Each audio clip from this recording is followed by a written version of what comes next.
hissələrinə deyim. Və bu ayağın başında neçədir? Artıq oyuna deyil.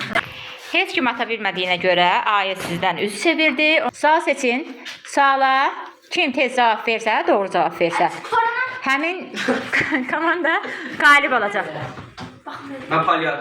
İyon Palyar. İkisi də cavab.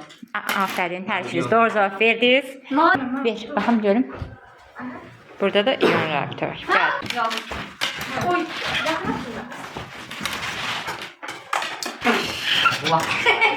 Bir dəfə şansınız qaldı. Hə. Gül pala. Bəli, aferin.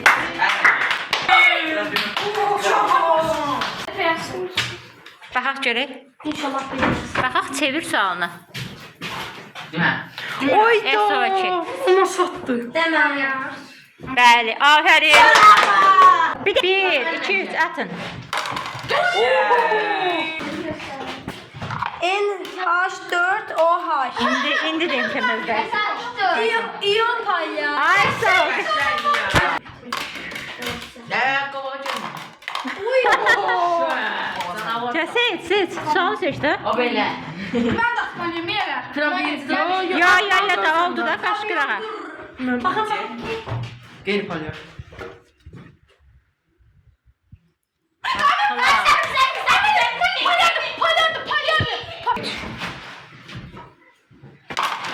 Sen görək. biraz yaxın elə. Bak. Ama bir pedi kovacak.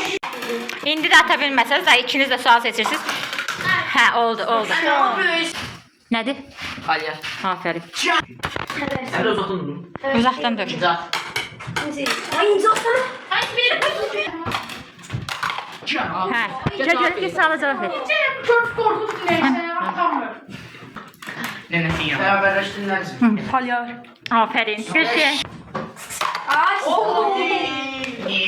Sabır. Ya geçe bir sana üstüne. Yok hayır bilmiyorum. Ayxandan sonra Ülvi.